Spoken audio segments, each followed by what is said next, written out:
FirstEnergy will start work this summer that will expand its Ellsworth Township substation.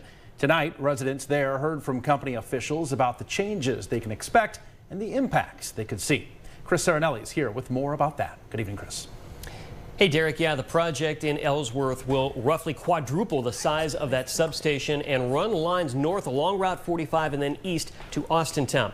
Several reps from FirstEnergy gave a presentation at tonight's Ellsworth trustees meeting. About 90% of the residents there have already signed easement agreements, though I did talk to one man off camera who had a few concerns about things like noise and other impacts to his property that sits right adjacent to that substation. The upgrades also include doubling the height of new poles to accommodate the higher voltages. Those will carry about 10 miles of new 69 kilovolt lines. The current lines work sort of like a string of holiday lights. When one bulb goes out, the whole line goes down. That's the kind of thing we're dealing with here. The company says the work will help prevent and minimize outages and meet future energy needs.